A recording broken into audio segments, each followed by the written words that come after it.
Alright, programming is about to begin. Now it is time for me to tweet that I am actually programming.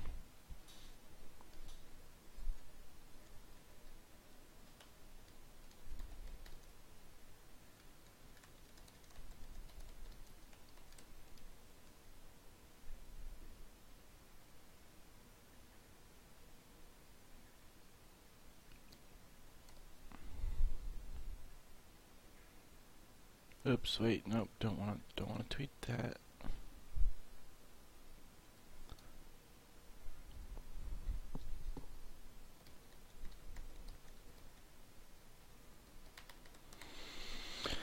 All right.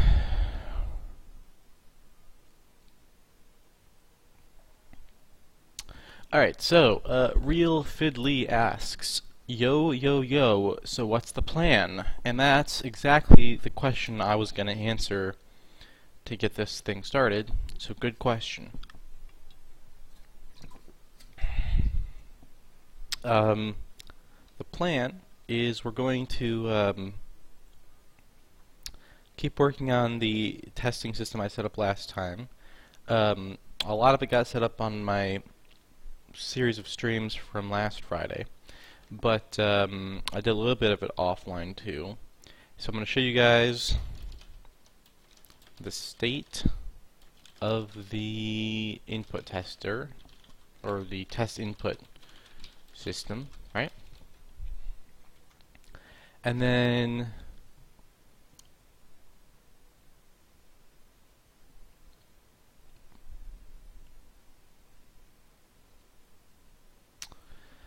the next thing I want to do is, well, there's some options. So I'm going to just make an unordered list,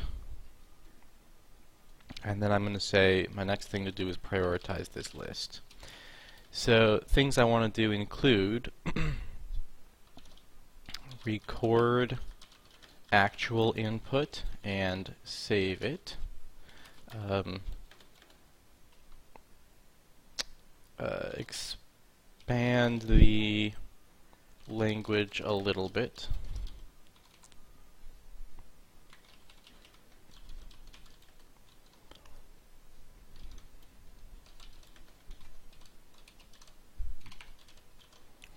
Come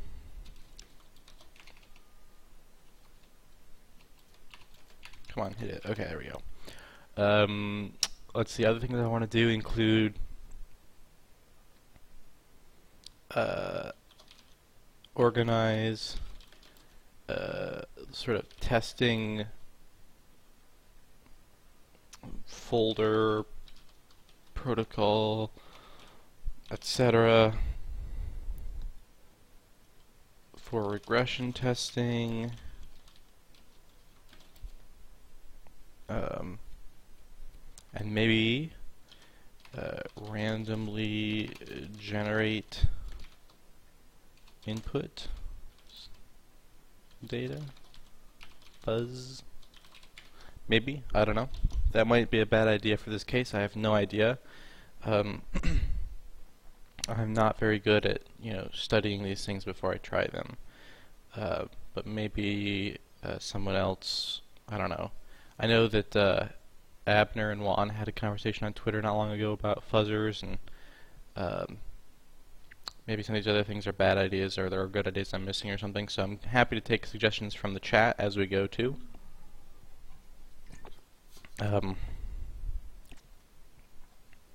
But that's the stuff I want to work on. If all of that gets done, which I don't think it will today, maybe, then we could also look at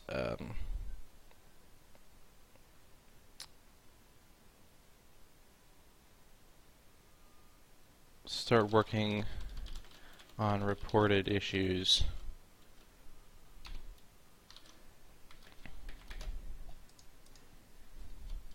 Okay.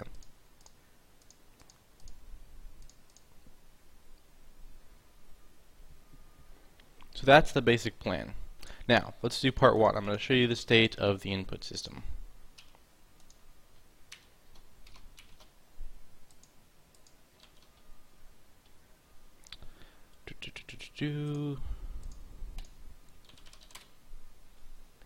Pulling up a debugger.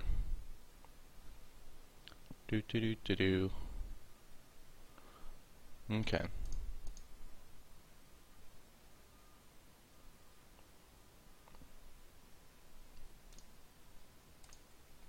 Let me make sure we're set to take in input. Yeah.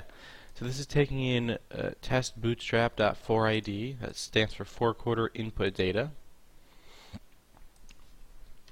And let me show you the 4is. Where is it? There we go. So this is the 4is script. Last time we did some of the parsing and work. I think we actually mostly wrapped up making this work. And so you can see it, you know, I can put in things like a mouse position, wait a certain number of frames, debug numbers to let me sort of put in breakpoints as, you know, not according, normally breakpoints are by the position you put it in the code, but if I want to break at the very beginning of a frame when a certain input has just happened, then I have to put a break with a condition, and these debug numbers just let me put those conditions in easily. You know, I can tell it to type some string, so it can type this, it can type, you know, I can put a space in, but right now the way the parser works, it doesn't let me do something like this, right? Because what I've got here is the 2 tells it to put 2 frames in between each key press, then it types out all that, then it types a space, then it waits for 2, and then it types out all that, putting 2 in between each of them. What I'm really actually trying to make it do is like this. I want it to type 4coder awesomeness with 2 between each key, but it won't interpret that space correctly because the parser just pulls out words and it thinks there's an extra word here that it doesn't know what to do. So one thing I could do to make the scripting language easier to use would be to support this, right? Have the word breaker see quoted strings as a single string, and then it would pull that out. The disadvantage to going this way is that I also then have to say, you know, anytime I get a word back from the parser that is allowed to have spaces in it, I have to check if it's quoted and escape the string, right? Because I might also want to put in quotes in there, and then I might have it say this.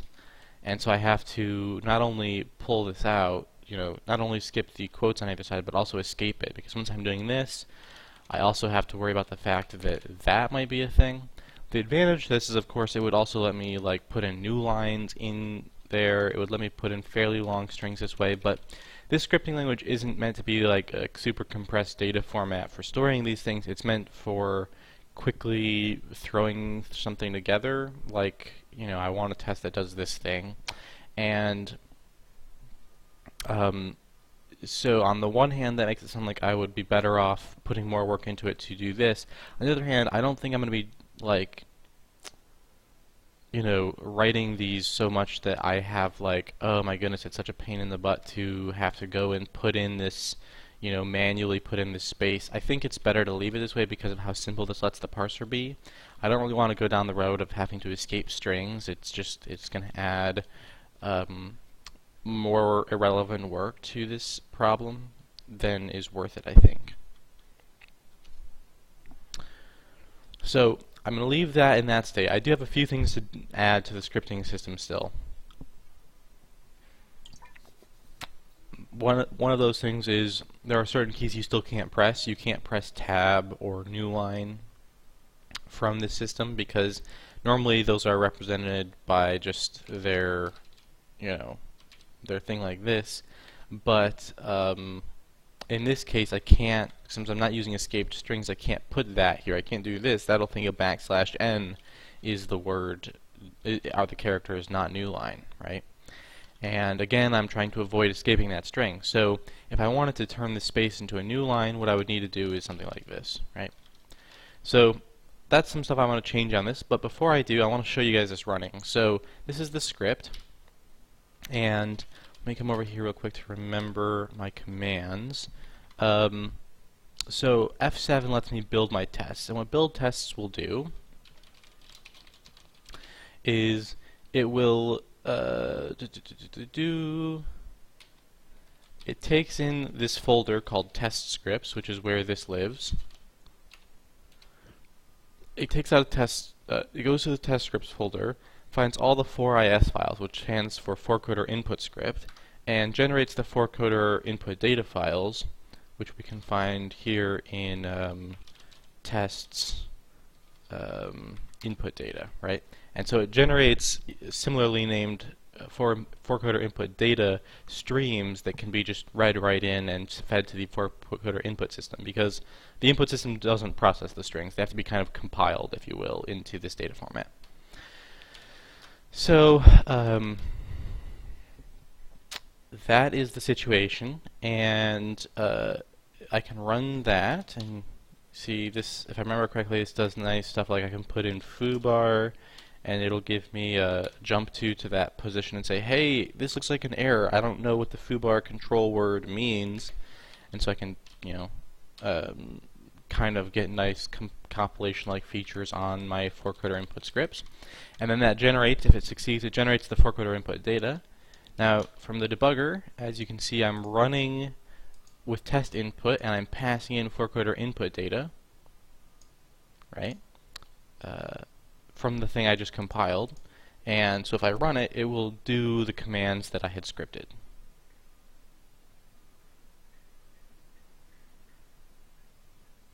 Alright, so that's the way the input scripting system works. Now, not all of my tests want to be input scripted, just some of them. Like if I'm setting up a regression test, I might do some of it this way or all of it this way. The other thing I want to do to finish up the scripting language is I might want to be able to evoke like hard-coded data. So if I record some input, I might want to be able to evoke that recorded input that's in hard data, right, like in a 4ID file. I might want to run all of that and then do a couple of things and then run another 4ID file or something, right? So that I can easily, maybe if I'm doing the fuzzer, I have a bunch of pre-recorded things and I compose them with randomly generated things in the middle. And if I don't know if I'll want to run that through the scripting language or just generating the 4ID directly, but I also might want that for regression testing, where it's like, alright, I want 9 tests where 3 of them run this way, like there's 3 things that could run first and 3 things that can run second, and I want all 3 by 3 possibilities to be handled, and so I don't want to write out 9 long scripts. I want record the first 3 things, record the last 3 things, and then make the 9 tests just invoking those.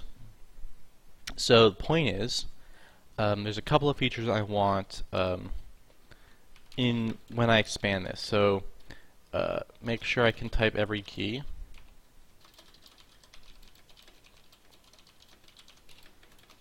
I also want to add a way to evoke other 4IS and 4ID files.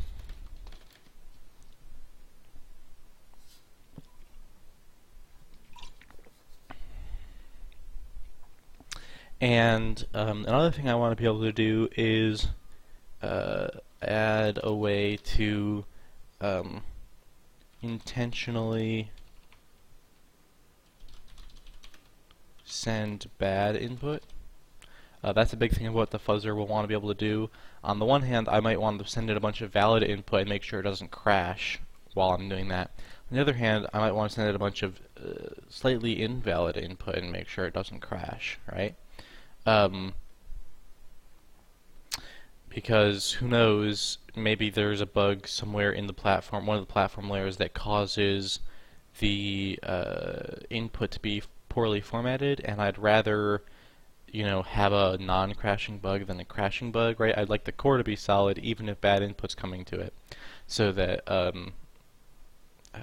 we can sort of mitigate the risk of bad incoming, you know, of differences across platforms and things. So that's stuff I want to do with the scripting language, and now we've basically passed part 1. I showed you how everything works so far. So Um,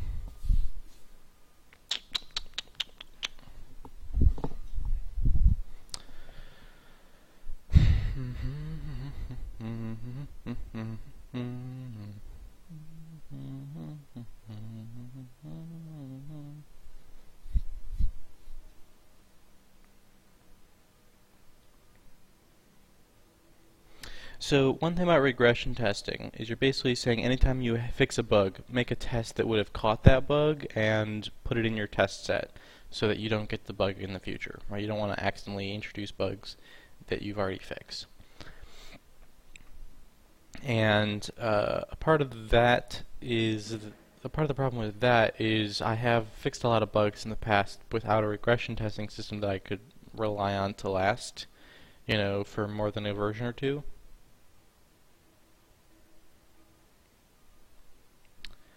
And RTL.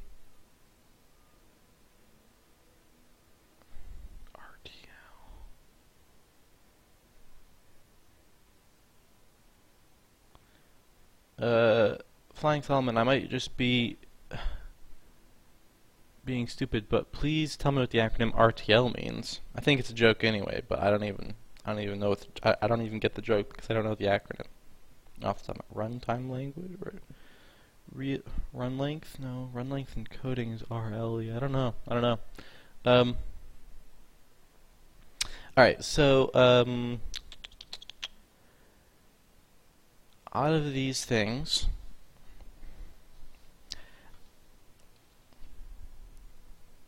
recording actual input. Right to left. Right. Yeah, that's not ready yet. Right to left is not happening anytime soon. I mean, maybe not ever, but maybe. I have to think about that. Maybe I should think about that in the new engine. I don't really want to do crazy layout stuff with 4coder. I want it to stay kind of plain.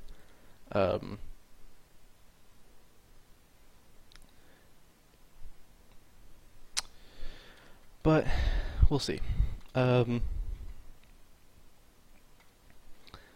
see. This will be pretty hard. The evoking stuff, it just involves files and loading up other files and dealing with them. So I might have to, while I'm doing one 4is file, load another one and parse it, and that leads to this whole thing of do I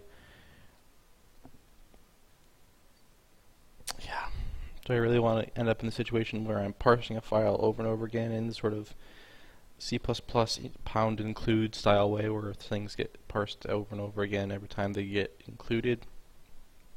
Alternatively, if I just only allow this type, then I can just say, look, if you want to include a 4is file, compile it to a 4id file and then include that. That's what I should do. It's a little bit more work on from the point of view of the person evoking, but it's much easier to implement cleanly, and that's worth it in this case, I think. Let's see, what else? I think this one here, I wouldn't mind putting it off.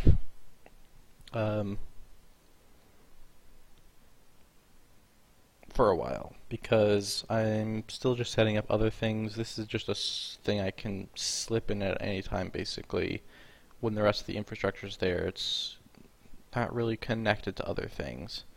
So I'm going to say, let's put this off. Oops. Let's do it this way.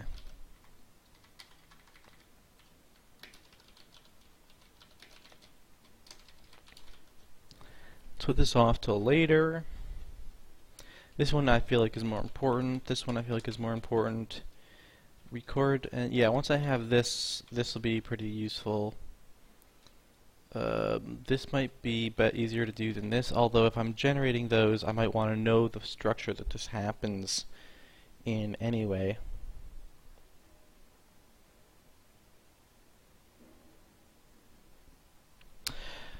So, I would take a quick digression to chat with Flying Solomon about font layout stuff, or glyph, I don't know, text layout stuff. So, he's bringing up the idea of right to left text, and in general that also the generalized version of that isn't just right to left, but also like, do you replace pairs of code points with appropriate ligatures in your layout so that two code points get one glyph that represents all of them in a sort of special way. Like there's actually a programming font now where like this, minus greater than gets replaced by a single arrow glyph. And there's some appeal to supporting that kind of thing. And once you're supporting that sophisticated of a layout, it's not clear why you wouldn't just also support right to left correctly. Like, hey, you're already making layout an expensive operation, right? You might as well do a really good system, in my opinion, at that point. But I don't know, maybe you're just adding more features that make it harder to keep everything correct, too. But, I don't totally agree that adding it in later is hard, because it depends on how you write your font layout system. And this goes back to a blog post I made in like 2016 or something. Maybe it was 2017. I can't quite remember. It might have been 2017, actually. But the point is, it actually doesn't have to be that hard to make your layout system super flexible for your text. What you want to do is kind of contain the entire idea of layout into basically one procedure. And the way that can be done is you have some sort of data format abstraction where the input to this procedure is the text you want laid out, and maybe you want to be able to, depending on your layout situation, you might just want to say, here's a line of text and I'm doing line breaking outside of the layout, so I'm only laying out one line. Or you might be doing like a more document-y style thing where you're like, no, here's the width of the document, and I want you to choose wrapping points within this line that are based on new line characters and based on like not overflowing the width. And I want you to pick spacing, like I want you to variably width my spaces to make things line up a little bit better, and so on, right? And the point is, once you've decided the exact inputs, are you specifying width and height? Are you specifying just width? Are you specifying no dimensional constraints at all? Once you've decided that, pretty much everything else doesn't have to change. Like, that's the kind of thing that if you change that is kind of more fundamental, and it is a little harder to change all your code over from one concept of layout to another.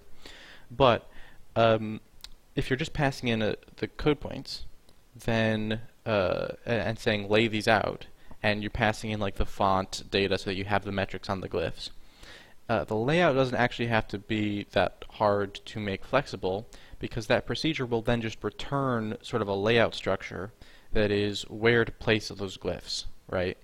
And on the one hand, you might be resistant to this because you're like adding a new data format that you have to generate and then read from to actually render it. And so if you could just render directly from your layout system, you would have a little bit more speed maybe, because you're just rendering right inside the loop that generates the layout data instead of storing that layout data and then later iterating it again and reading it. But once the thing gets expensive enough, if you really like get down to the nuts and bolts of it, if you have like a loop where I don't know, you're bringing in some UTF-8 and then you're decoding that to a code point, and then you're looking that up in your font table and you're laying it out and then you're rendering it. You've done so many different processes within this nested sort of structure that now, once you're done rendering it, you have to maintain the loop that is iterating over the code points, right? The code point lookup sort of thing. You also have to then, after that, put in the footer of your loop that maintains the UTF-8 decoding, and you're actually like doing lots of nasty stuff, like registers are constantly, you can't possibly fit all of that into the set of registers you have, so it's all spilling out into the stack. You also have if you're thinking about it in cache terms, you're not necessarily going to cause a problem, because all of these loops are kind of going over one series of main data that is sort of fixed, and then there's the font data and stuff. So in a sense, you have locality, but you have locality over like n different streams simultaneously, which is not quite as great as having locality over like 1 or 2 streams simultaneously, right? You're not necessarily going to have a problem, but you're jumping around more. It becomes cleaner when instead of having a loop, like an outer loop and an inner loop and an inner loop and an inner loop, to just say, all right, we're going to break these things up a little bit. We'll decode into code points and lay them out simultaneously, but we won't render or do anything else. We'll return that as a separate data structure that we then render. Or maybe you decode into code points, and then you loop the code points and lay them out, and then you loop the layout and render it. But the point is, another advantage you get from this is not just that you have a little bit of an easier time optimizing maybe than you would expect. You also get that once you've separated that out, you've added an abstraction barrier that's super strong. And so if you want to change the layout, I don't have to go and change all the code that calls the layout calls to like some different, more complicated loop or something. Rather, what happens is I just go to the implementation and say, all right, now when you're emitting positions, if you see that this is a series of right to left characters, you're just changing what positions you're emitting, but your data structure doesn't have to change at all, because you're still, no matter what you're doing, you're telling it what glyph to render, where to render it. That's the layout, right? That can be the same no matter what level of craziness you do in your actual layout system. I actually do not agree that it's harder to change later. The only way in which it's harder to change later is if you also bake in those limitations to your font system. Like if your font system that can look up information about glyphs doesn't have that, you have to build that out, but deferring that building out of your fonts to later is probably not that bad either. I mean, that's just a matter of lazy evaluation of the amount of work you have to do. So I don't actually agree. At least not the way I set up my font rendering. It's not that hard to totally change the level of craziness you're doing it with layout. In fact, it's not that hard to have two or three different levels of craziness, so that you can be like, is this a file that's over 10 megabytes? Then I'm going to go back to very simple layout, so that we don't, spend a minute calculating the layout after every edit or something.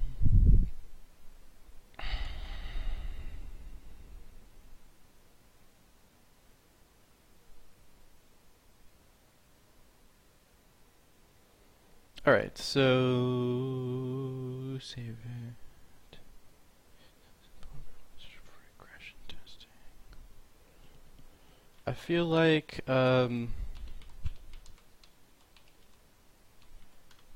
once I can fuzz, I might actually want this already. I'm going to do it in this order. Okay. This is done. These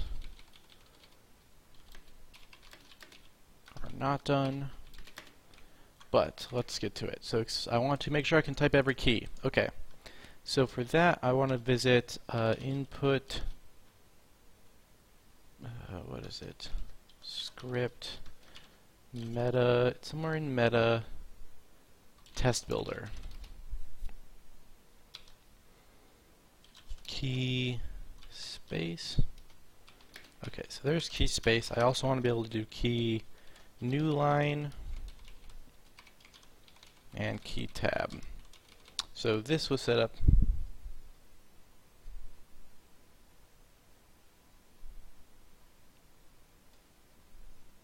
Yeah, so I'll finish up that idea. I didn't totally finish up my idea. I always like start with one idea and then I ramble off in this direction and forget where I was aiming with the point.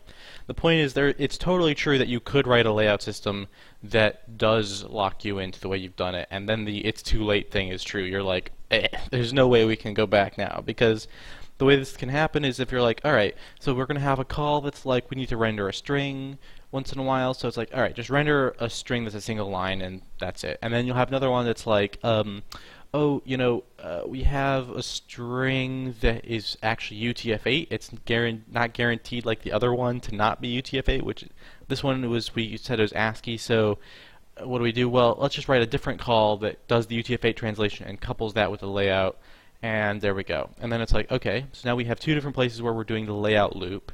One of them's inside of an ASCII loop, one of them's inside of a Unicode or a UTF-8 translation loop.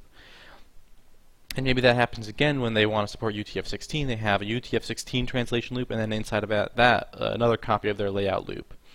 And then maybe they're like, all right, well, we need another version that does the sort of document style thing where we fix a width and then do a more fancy layout with line wrapping. And so then they do that and they go, shoot, you know what? We're going to have to do this for all three of the formats we're already supporting, and maybe they get smart and they find a way to abstract it in a sort of computational abstraction sense where it's like, okay, so we'll have this decode loops, and then they'll call this sort of state machine thing that maintains the state of the layout, and then we feed it one code point at a time, and then it figures out inside that state machine how to lay things out, and then it's like, okay, wait, so you're laying things out by a state machine, which means it's only seeing one thing at a time, which means that if you have like an RTL sequence, one thing you have to do is if you have an RTL sequence, you need to zoom to the end of it, and then like you have to know how long your RTL sequence is and do the whole RTL sequence together, right? You can't like go reading like, oh, here's my first RTL character, put that one out, because you don't know what X position to put it out until you know how wide the whole thing is. If you're laying things out left to right and then you have a right to left string, you need to know how long it is so that you know how far to the right to start to go this way, or you just do it backwards is the other option, right? You go to the end of the string and iterate it backwards. But if you're getting fed these things one point at a time, then you're going to have to like buffer them. And what is this going to mean for those simpler things that didn't have the full layout engine that we just triplicated? We have three versions that are slightly different but all have to match each other, and it's just like, whoa, there's no recovery from the amount of spreading around we did of our layout schemes.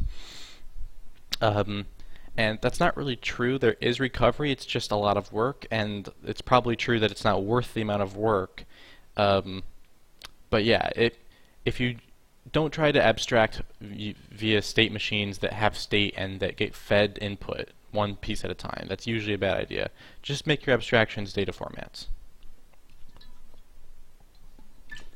And then you avoid that problem. But again, I rambled a little bit and got off. The point is, yes, there's totally a way that it could be written that you can't recover from. I'm just saying that I tend not to use that way because I've kind of been down that road and backed off in time to rewrite it in this other way, so that I know I've got the flexibility.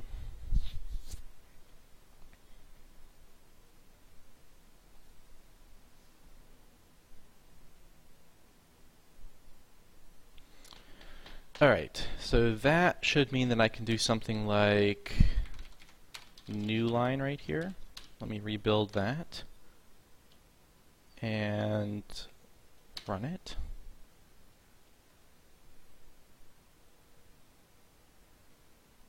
Yep. Okay, what about tab?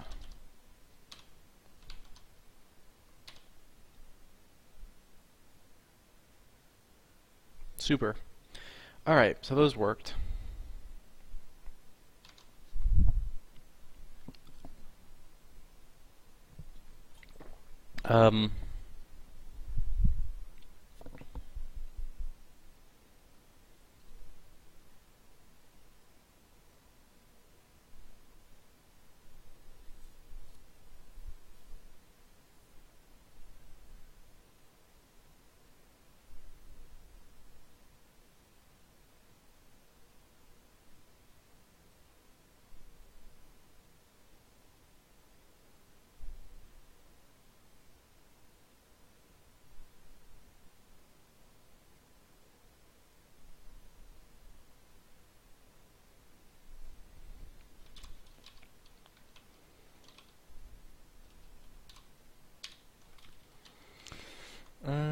Let's go back to the to-do list. So this is done. Well, no, let me double check, 'cause I actually don't know that I can do literally everything.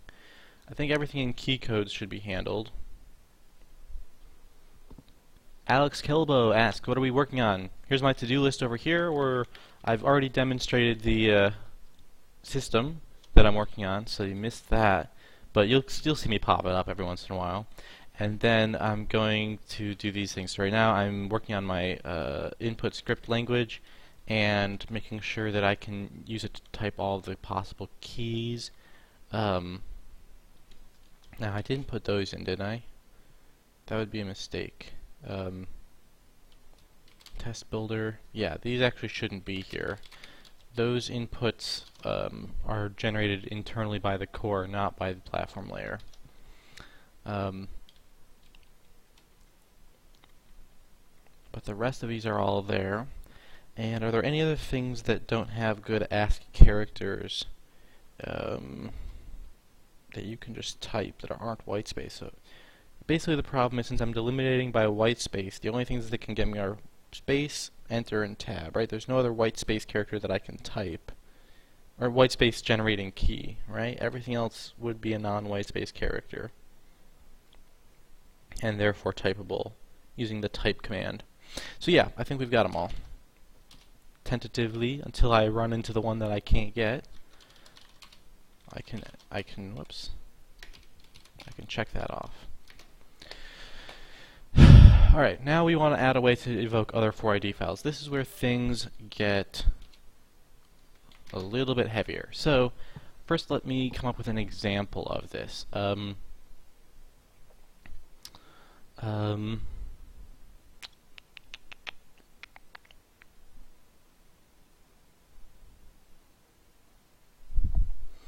One problem will be that if the 4ID file I evoke has an exit in it, it will cause me to exit.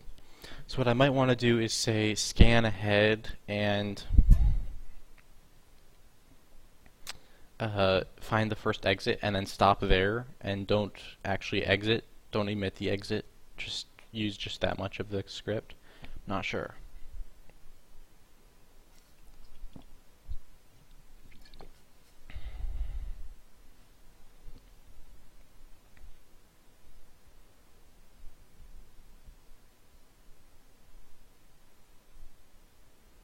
Yeah, this could get arbitrarily complicated, because I might be tempted to someday add like a procedure called type thing,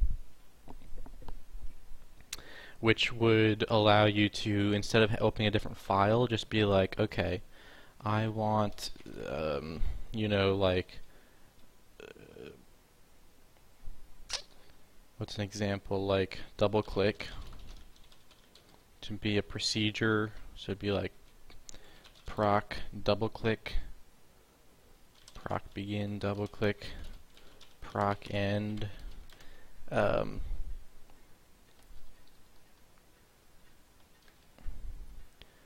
pressed, left released, left pressed,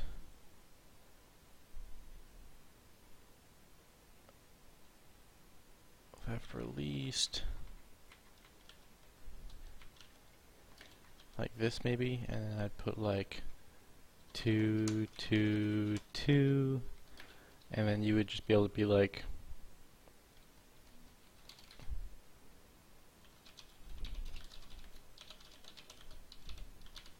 this.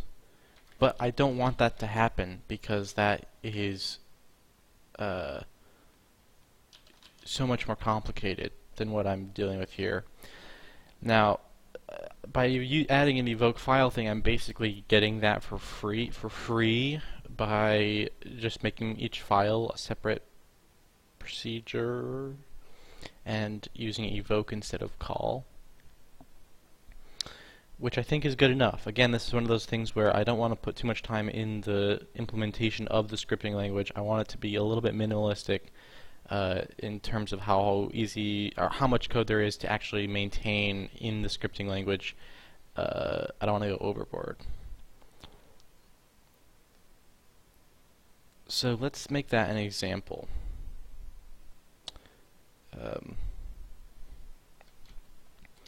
I'll do that like this: evoke test full click, right?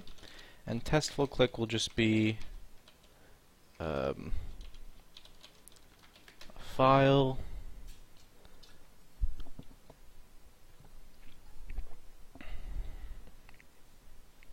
And now this shouldn't compile, right? Now let me make test scripts test full click dot 4is. Test full click 4is will simply do the following: mouse left press. It'll wait for 5. I don't know, wait for 2. Mouse left release. And there's one full click, right? And yeah,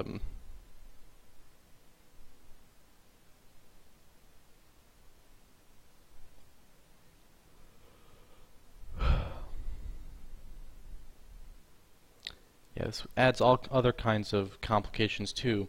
For instance, the debug number, which is currently just like 1, 2, 3. If I'm evoking something else that wants to have debug numbers, how will that ever work? I'll want some kind of like relative debug number thing, but the problem becomes, how do I find out the debug number for the thing I want to stop on, right?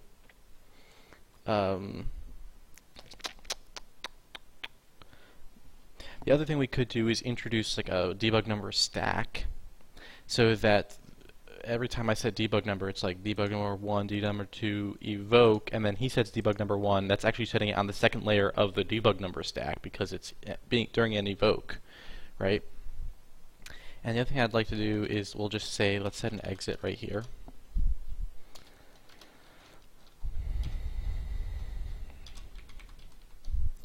Then what would happen is if this was running by itself, its debug numbers are at the bottom of the stack. When it's being evoked, its debug numbers are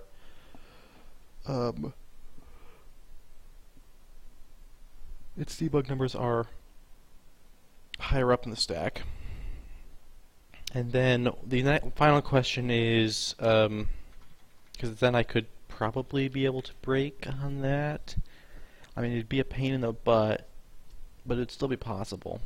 And the only other question is, where does it pull this file from? And the reason I'm not doing scripts, well, one of the reasons I'm not including scripts as a thing, only the data as things you can evoke, is because I want to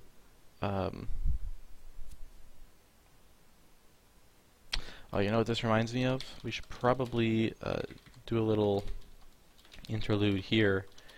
Clean up the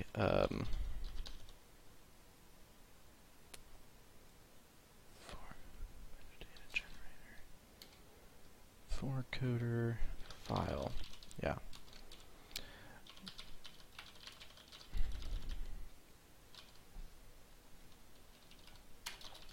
More like fix. This isn't actually specified in a way right now that lets me control the order.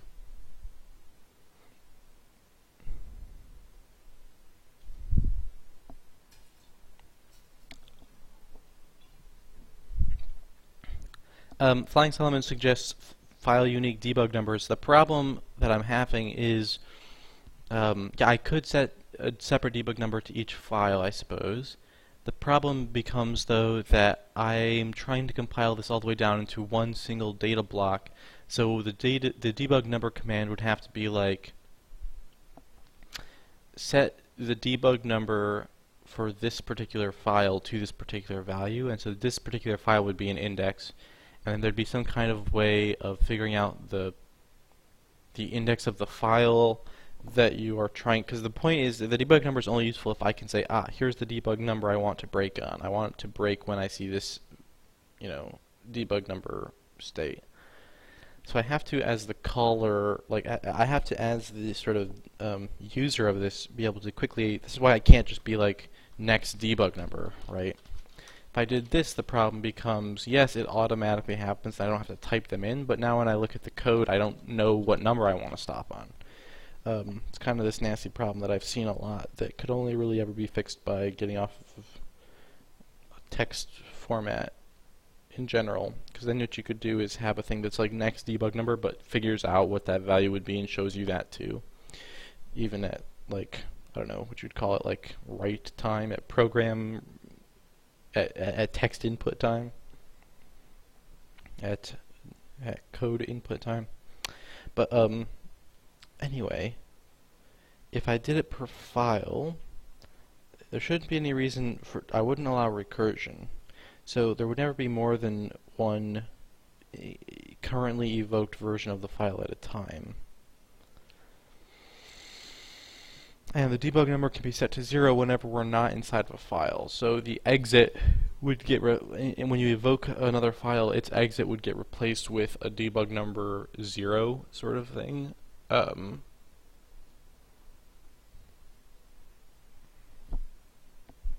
And then the only question is, how do I know which debug number I want to break on? And do I have some kind of limit to the depth of evocation, which would be a problem either way. It's just not clear. It's not clear. It's not clear.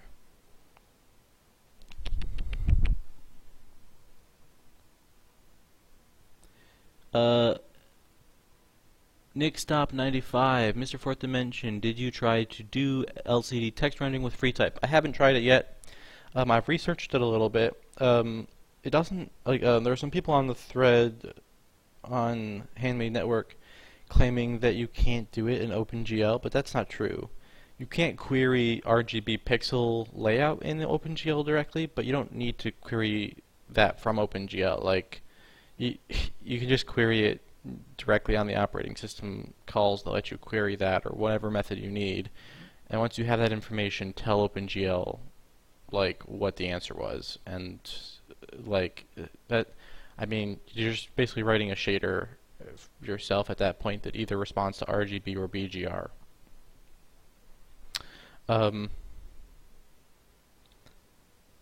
And it's not that hard to get LCD text from FreeType. It actually just is like a render setup. Right, it's not that hard to get the data. Yeah. I'm not too concerned about getting the data out of FreeType. If you want to share with me how you set it up, that would be awesome. Save me the time of just working out the details. But getting the LCD texture data is actually the easiest part. The harder part is figuring out the RGB layout and writing the shaders that correctly handle the colors with that. Like, because I'm not just writing using white on black and black on white. It could be any arbitrary color on any other arbitrary color. So you got to do a little bit of work to figure out. Not only do I color this pixel in according to the texture, but also do I color it in according to the pair of colors I'm dealing with. And it's not that bad of a problem. It's just, it's a little bit of work, thinking it through and whatnot.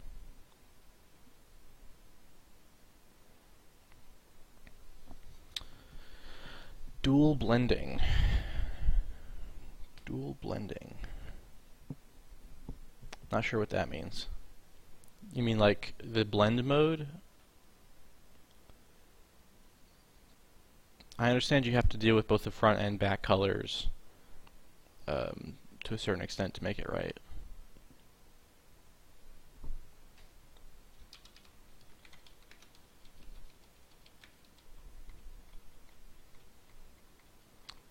Yeah, if you want to like send me, I'm not going to take a diversion for that right now, but I'd be happy to, if you put the info there, take a look at it later if it's going to speed me up.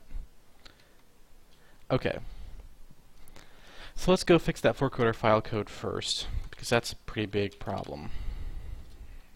Now, what's going to go wrong here is, let me pull up real quick, build tests.bat. You can see right now the way it works is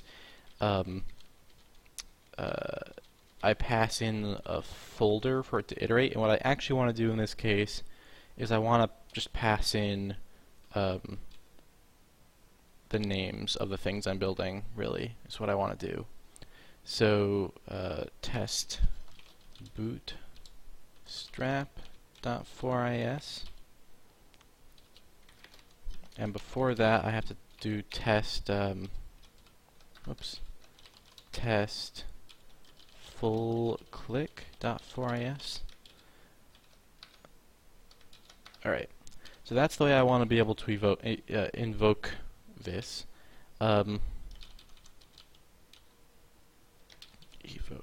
Invoke.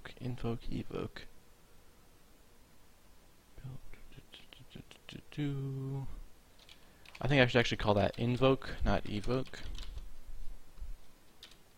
Evoke's kind of like a not necessarily correct thing should be saying there.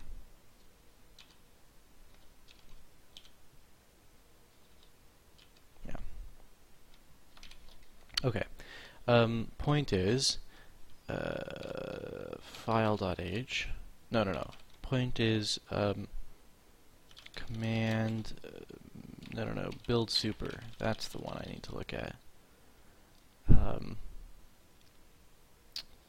Yeah. Oh man, if I rewrite this, I have to rewrite the Unix version too. I'll have to do that later. That might be harder. I don't know. But let's get the batch versions fixed. So build super metadata generator. So this builds the metadata generator. This runs the metadata generator.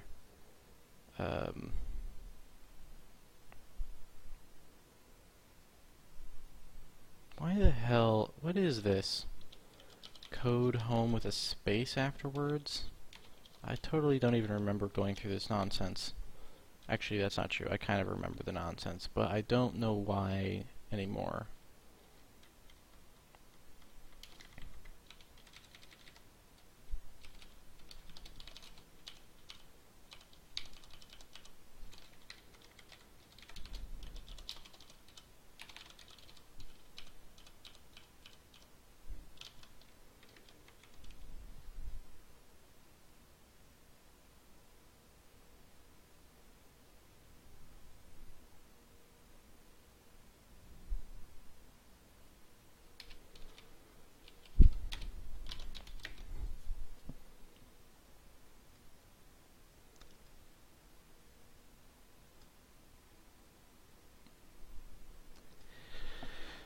The Biggie and Thad 2, did you catch the whole real number stream? Or are you just seeing that I have done one and now you're curious what it's in it, or what? I'm curious how much of that you saw.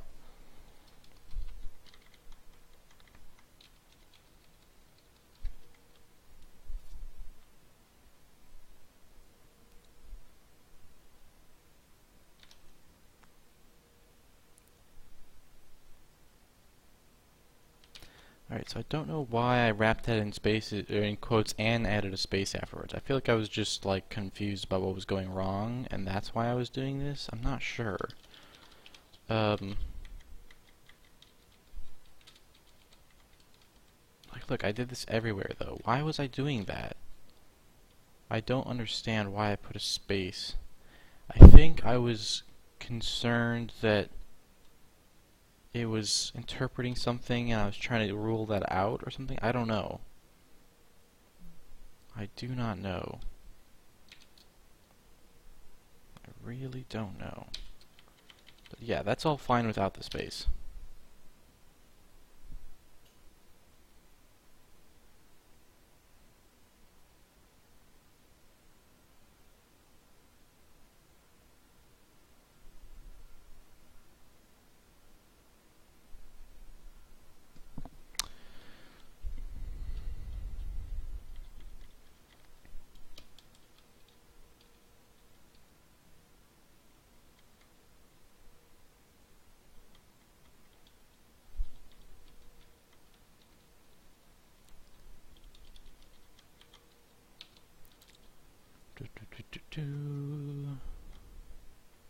Alright, so if that's working, the next question is... Oh, is there a slash in the code home? It looks like code home has the slash built in. Now the reason for that is that here... No, what on earth? Yeah, code home definitely has... Let me just echo code home real quick.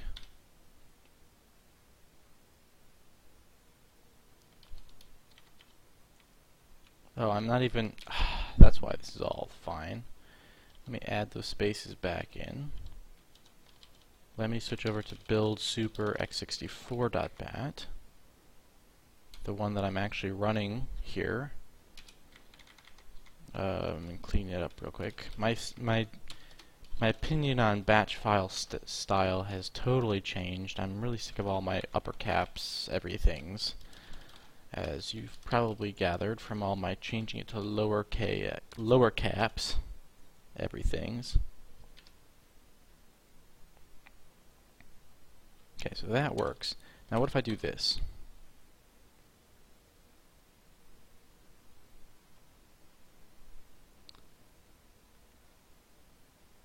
Missing source. Alright, so something is wacky. There is a problem where I can't just get rid of those spaces. Let's try to fix that, because we can't have that. That's just weird.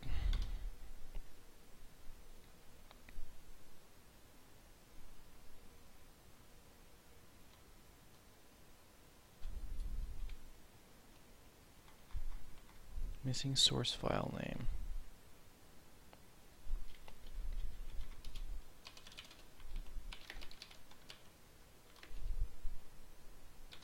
Oh, I get it. It's because the backslash is escaping the quote. Right? Yeah. Alright, so this would be fixed if I could take the backslash off of code home. So let's have a quick, let me do a quick bit of Googling over here on the side thing real quick.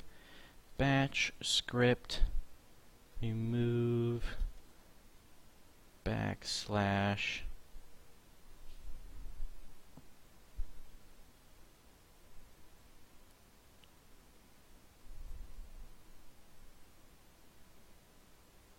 oh geez, screw batch scripts. Seriously? If code home, then I have to fucking substring this shit. Okay, 1 and equals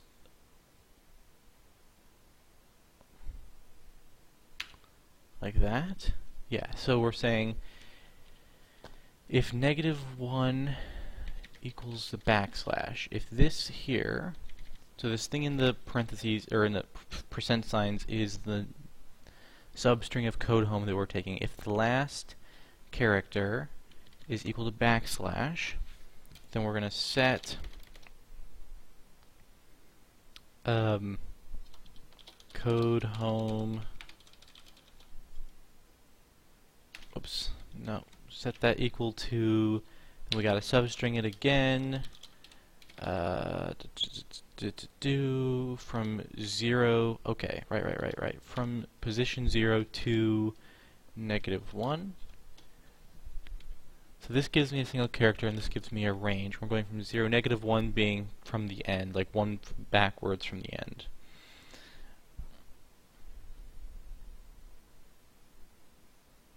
Thank you so much, NickStop95. And the big Fed, the big in T head, I'm not sure.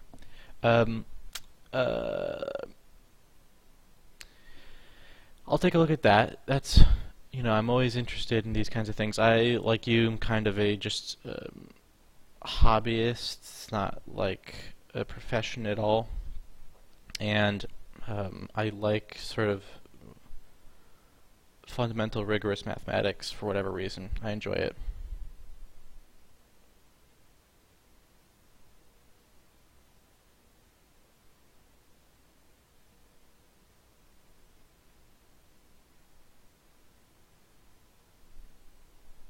I'm all out of water. I'll answer your question there. I just want to make sure I got this working. Whoops.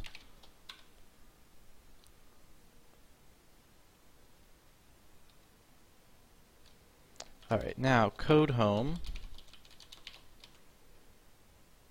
You need to not look like that. Code home. You need to look like that, and you need to look like that. And you need to look like that.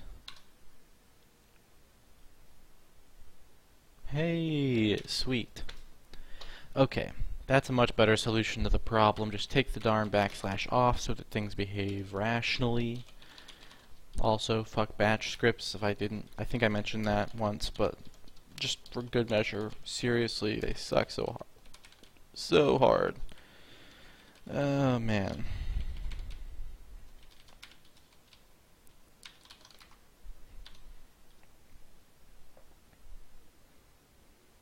Gotta find an easier way to build super, or to run build super in the future. I gotta get off of this scripting nonsense and find a nice, clean, easy way to run to build the supers. CJM, I would totally move away from batch. The only problem is I don't want to move to something that isn't like on all. I don't want to force anyone to install something that isn't definitely already on their computer, which is a part of the problem, right? So there's really no other option in that sense. I mean, the other option is force people to invoke the compiler themselves.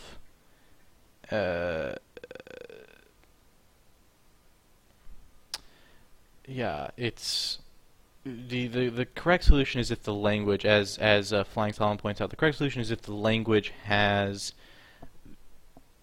these features built in, so you're just evoking like compile one file, and it automatically sort of figures out the all the nonsense, like, oh, we're building this program, and in fact, you wouldn't even. A lot of this stuff that makes this complicated is that it's like a meta program that it gets built and run first. Oh, that's not all of it. This is the meta program. Yeah, I guess that's it. It was just before it used to just be building a DLL, and the only complicated thing was oh, I also have to initialize. This bullshit is great too. The Windows scripts thing where you have to set up the CL compiler to even work. Another thing, of course, is I'm not supporting all compilers. I'm just supporting CL on this operating system and GCC on G++/GCC on everything else. And that's not great either. But I mean, it's so crazy trying to just issue a simple thing that's like build the thing, right? Just like, here's a couple of rules. I don't care what the compiler is. The fact that compiler flags aren't standard is kind of nuts to me. I don't know.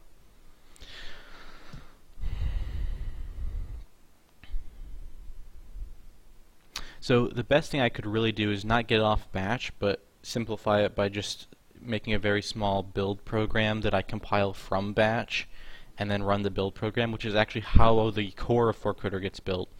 But that's actually heinous too. There's no good way to make that work on every platform either. Like, it's just all bad.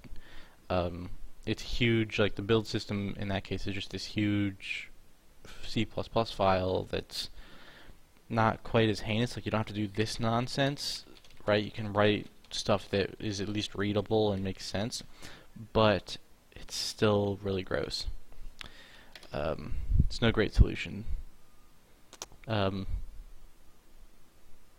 I have found yet. The best option would be to just bundle a build system with everything else. Like, send it with an executable build system already there is probably actually the best thing. Okay, Pythno. This is very off topic, but I am interested in how you got into rad game tools. Also about the C introduction. Are you doing a Twitch stream like Casey with Handmade Hero? I'll answer the second question first. I'm not really doing a Handmade Hero style Twitch stream introduction. I'm writing those as articles, basically, as like sort of like a cross between a wiki page and a tutorial and a lesson, like out of a book or something. That's kind of what I'm going for. So that's the idea.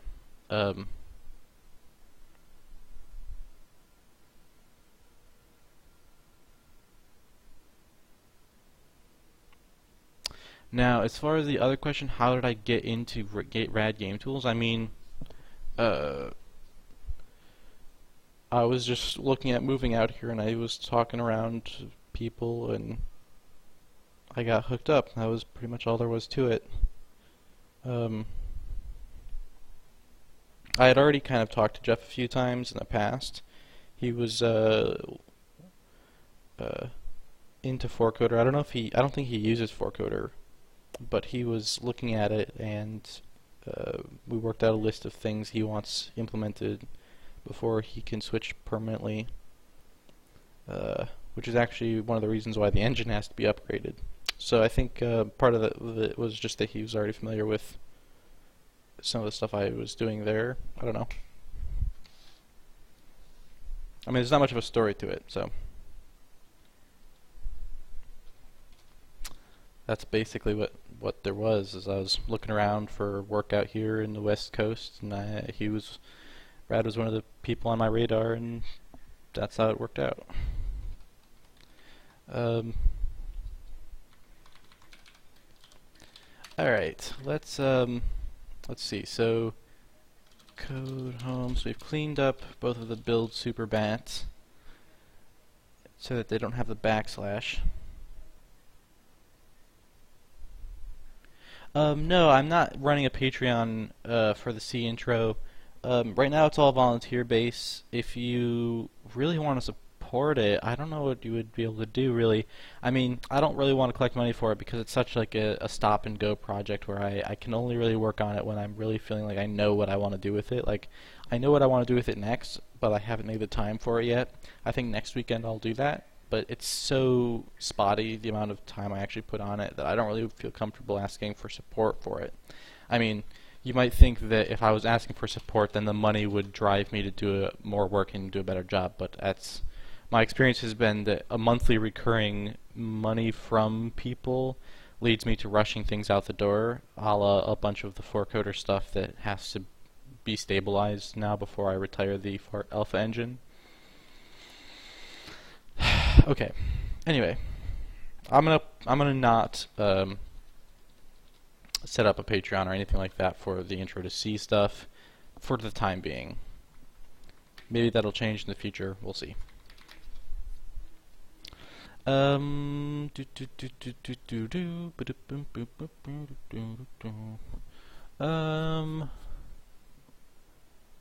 Yeah. So I'm thinking we can do this now. So instead of we build that, but right now what happens is we pass in. How does metadata generator work?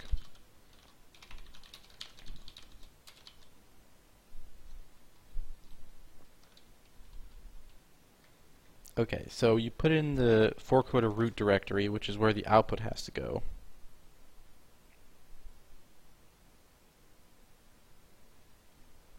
Oh yeah, that's a good point. A handmade network is totally worth is like a totally better place to put your support because they're the ones actually implementing all the stuff that will allow me to host will host the lessons, and that will be the engine on which they are, displayed and maintained over time and all that. That's definitely the best way to help that project. The intro to C is to just keep Handmade Network working on the wiki.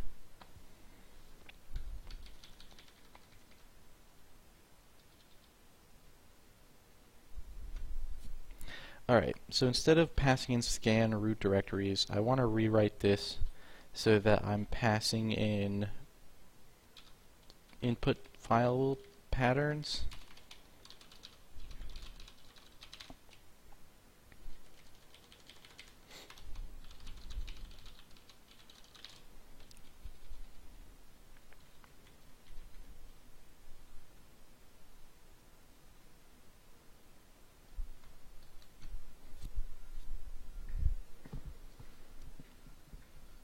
I don't know if they're still looking for volunteers. It's been a while since they worked on that. Now that the wiki's out,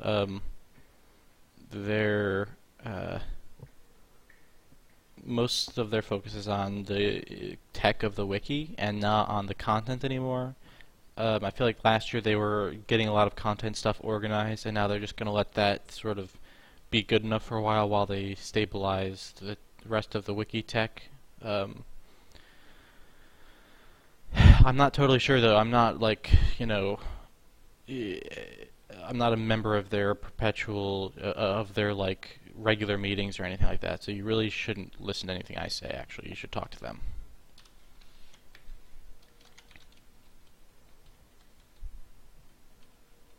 Okay, so we want to actually get work done today. Um, um,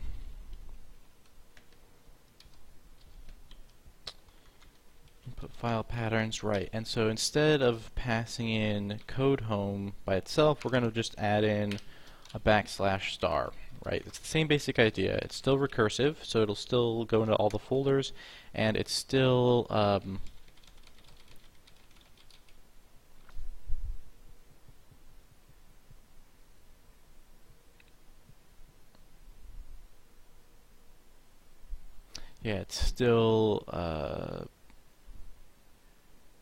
searching the same area. It's just slightly different input. Shouldn't be a problem once I've implemented this correctly. So now that shouldn't build. Perfect. Okay, so now let's take a look at re-implementing, and also F7 should fail.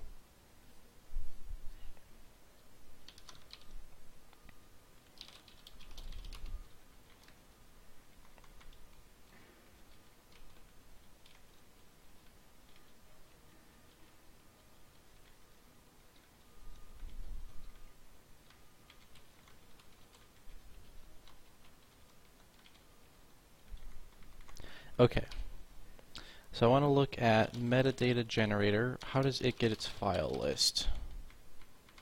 Alright, this is good. There's only one place where it calls that, and it's right here. Parse files in directory. Yeah, so I want to be a little careful here about how I change things. This is kind of a serious rewrite, which is why I was dreading it last time when I saw this. Let's buckle in and get it done, okay? So what's happening here is I'm iterating over the arguments. I'm encoding that, and I'm just going to change this. It's not root name, it's just pattern name, right? And then what we're going to do is parse files by pattern, right? And that's the same basic idea, but I'm just renaming it so that it's correct again. And we're going to leave this one here because who knows, maybe I still want to do by directory too. Parse files in pattern. By pattern. I don't think I want this, so I'm going to if0 it out for the time being. Oh, look at that.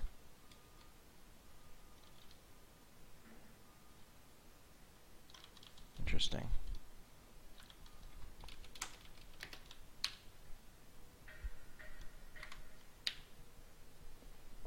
Yeah, that mark is definitely not going to the right place. I have to figure out why that's happening. Anyway,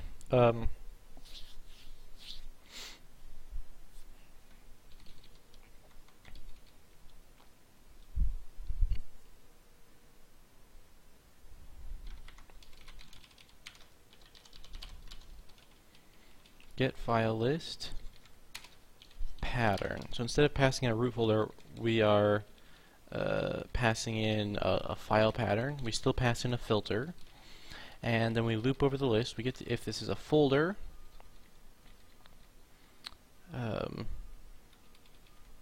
we're skipping 4coder generated. Okay, that's just a built-in thing that is a special case of how this works, because we don't want to end up parsing generated code which is actually being generated by this thing at the same time, and so on. Then we're getting the full name length. We're pushing on an array for that. Checking if we ran out of memory. We are moving memory into there. Final length. Final length is such a poor name. What we really want is like path length. Path name.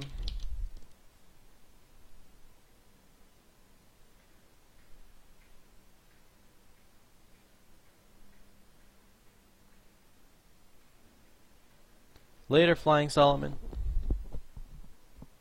That'll be cool. That'll be cool. Alright, then I'm putting in a slash, which is platform dependent slash, and then I'm putting in the actual name of the file. So this is part of what makes this such a pain in the butt, is we're iterating over basically the files that match a pattern. We have to know the root directory somehow that we are iterating. And I think the easiest way to do that will be to okay. I'm starting to see this. It's not so bad. It's not so bad.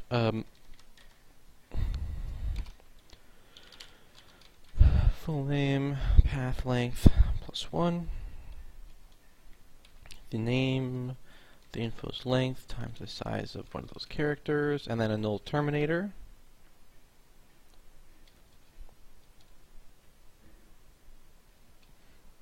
If it's not a folder, then we parse that.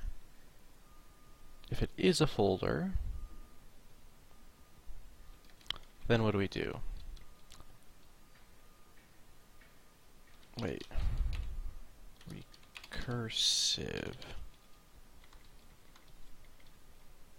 Do I never check the recursive flag? That's stupid. Okay. If it's a folder and we're doing recursive, then I parse the files in the directory. Is that what I want to do? Parse files in a directory. I'm not going to be using a pattern anymore. So yeah, actually that is what I want to do.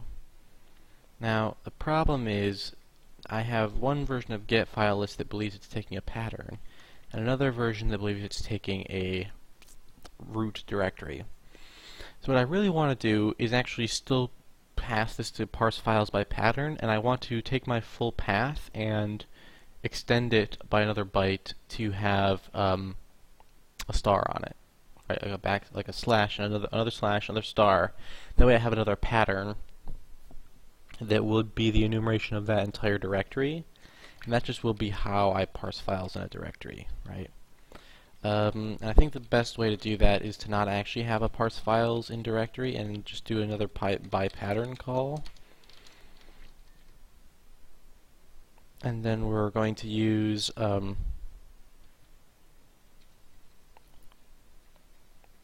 going to take full name,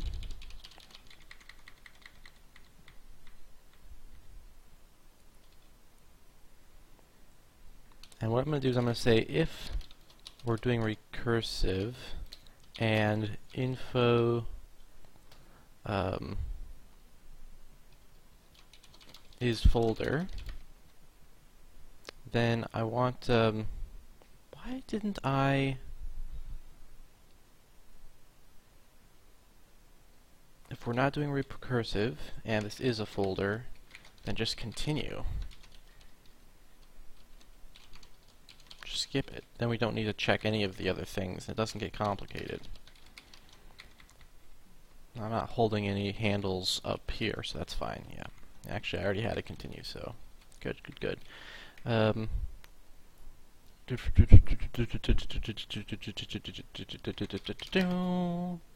Then if this is a folder, then we must be doing recursive, and so it does not hurt to say, look, I'm going to need 2 extra bytes on there. When this is done, what I'll do is I'll take full name len, full name len minus 2 will equal another slash, and full name len minus 1 will equal the star. Right, so now I'm generating a pattern. You can see I've already put the null terminator at full name len. If there's a folder, that's actually 2 bytes too far, and then when we branch, we'll find out, oh, this is a folder, then we'll put in the other 2 things we need, and then we can call this again, right? We just we know that this is a true, so we can avoid having to look up what's in that register, and maybe that'll free up a little bit of register space. Okay, yes, I think this is good. Now that shouldn't work at all, because we have a lot of things to change. File.h, file list. So I want to rename this to path length and path name. Okay. Now how we compute this has to change. Final create file. Yeah, so this is me trying to create the path name. What I actually have to do is first I have the dir. I want to shorten the dir. Okay, so what we'll do is we're gonna do whoops, that should be int 32. First or last slash equals, I don't know, -1 for now. We do need to find out the length, so let me get dir length. Actually, let's do it this way. Do I have like a length calculation thing here?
Doesn't look like I have one.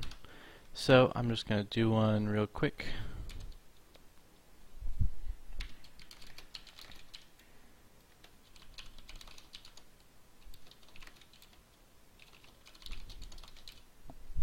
Here we go. That will find my dir length, and you can be there. And then what we're going to do is say, look, going backwards, while last slash is greater than 0, and dir last slash does not equal slash, minus last slash. So that seeks backwards from the end, looking for a slash.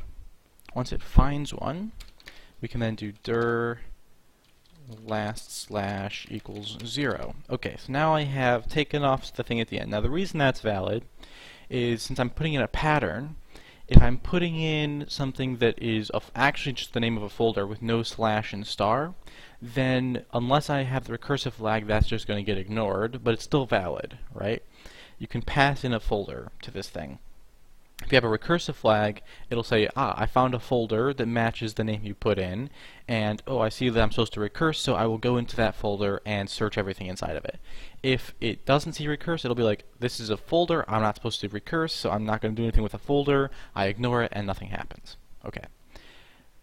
So you can pass in a folder still, but if you do that, you could also do, like, if I wanted to pass in a folder and iterate its children but not recurse, you would pass in the name of the folder slash a star, right, or slash a star. You'd put the slash star in, though, is the point. And then you have an extra slash there to take off, right? And in general, if I were to put in a name of a folder, then that would become a pattern that would only match one file. It's got no stars, it only matches one folder, but the folder in which it sits is the folder above it one, right? I always care about the folder above it one, so I can always just say, let's go back to the previous slash.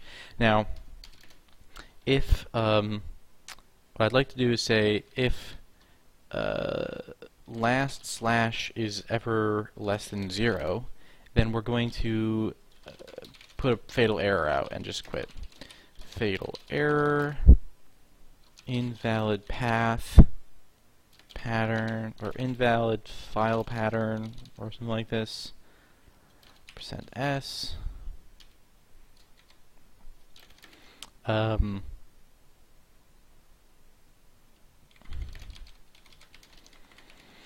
Dir.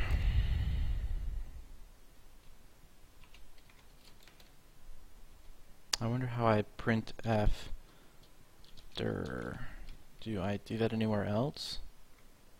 No. Okay, so we're not going to actually try that because it leads to all kinds of problems when the dir can be a UTF-16 string. So we'll just do that and then exit one. Otherwise we do that. We grab the handle. If we got a good handle, then we're going to continue. We grab, this is going to be path name.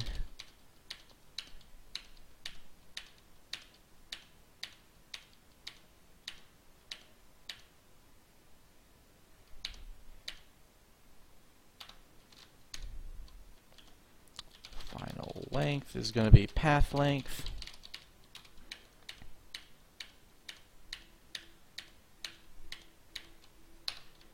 I'll do the Unix version later.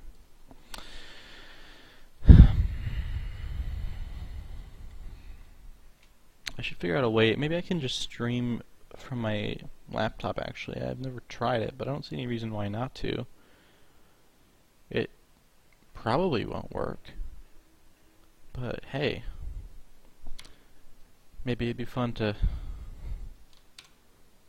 try. Probably it wouldn't be fun though. Probably it would be frustrating. Yeah. I'm not gonna try. There we go. I've just avoided a catastrophe by not trying to stream from Linux. Alright, so here I'm gonna do path length.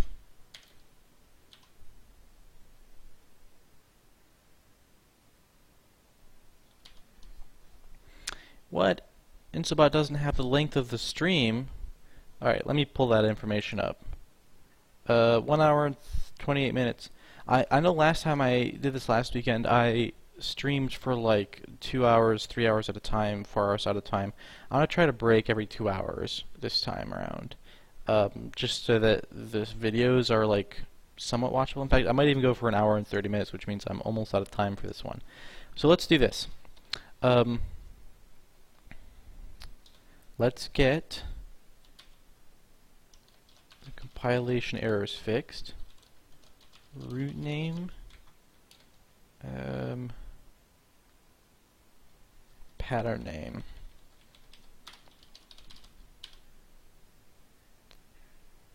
Okay, we're free of compilation errors. The next thing we need to do is this guy down here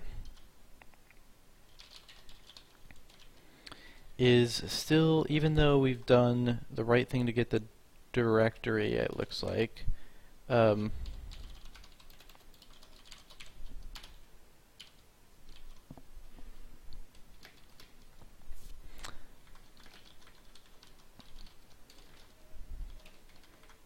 like there.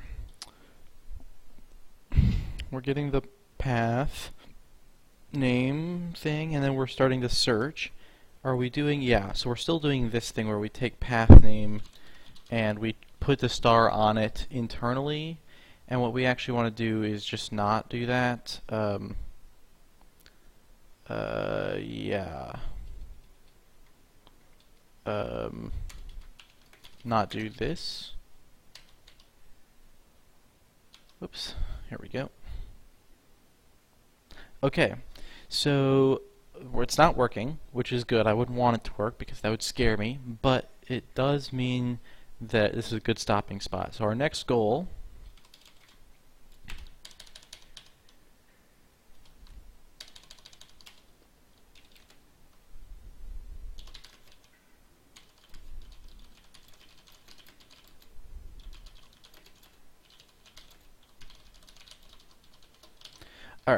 is to get that working.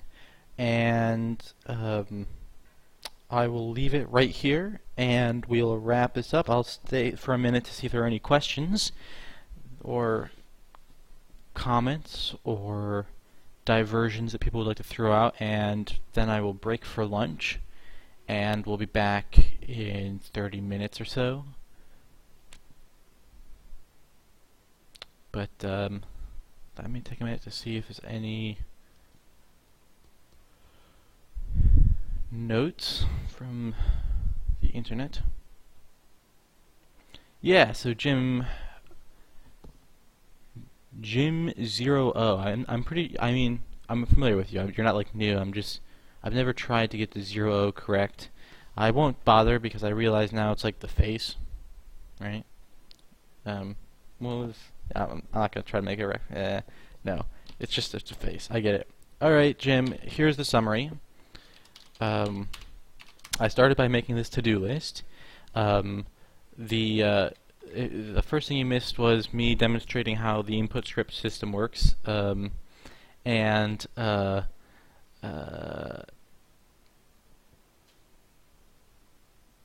it's not that much different from what I ended up with at the end of last week, but just to summarize, because there was a lot of stuff last week anyway that you probably didn't want to watch all of, I basically have a script system that basically lets me put in commands, right, like this, and well,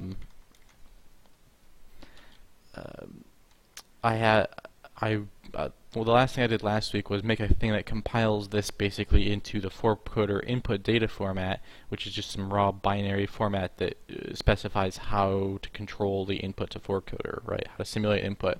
And then I also didn't do this on stream, but I set it up so that it will load those files in, like it'll load into one of those files according to a flag, so like -t for test, the name of the file you want to run, and then it runs the file.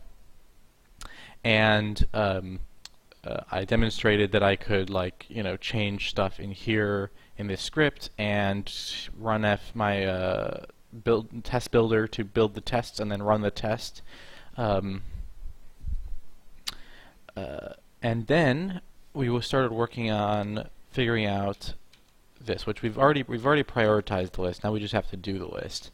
But these are basically things I want to get done. So I'm expanding the scripting language. One thing I did was make it so I can type more keys. It was actually very trivial. I was so close to being done with it last week, and I didn't realize. Another thing I did was I'm trying to implement this invoke now. I changed the name of it in here. Invoke, so that you can invoke another input file from one to another, like kind of calling it. And the idea is to just, what it'll literally be doing is basically opening up this file and pasting that data right into the data stream for the file generated here. So it won't be able to do things like recursion. It's not really a call so much as just copy the data that this file contains into the file that you generate for this one. Kind of like an include, except you're including compiled data into the output data, not like text into the input data, right? And to support this, what I have to be able to do is control the order in which things get compiled, because if this test is compiled after I compile the bootstrap test, then I'll have like a weird thing where I have the updated bootstrap test but with the old test full click test. And so in my build test script, I want to be able to control individually which file I'm setting up. The old format for this, because I just based it on the same code that the metadata generator was based on, was you just did this, right? You just passed in a folder and it would iterate the files in the folder. So I'm trying to change the file iteration procedure to be pattern based instead of just taking in a folder and then iterating its files. It's more like, here's a pattern, and if that pattern happens to not have any wildcards, it'll just return that one file. But if it has a wildcard, it'll return the list with the of all the files that match, right? That's kind of what I'm moving towards. We're partway through it, and once this is working, then we can go back to actually this. So this is like, I'm doing this part right now, and then we can get back to doing this. Alright, so that's the summary of what we're working on. So far what we've got done is the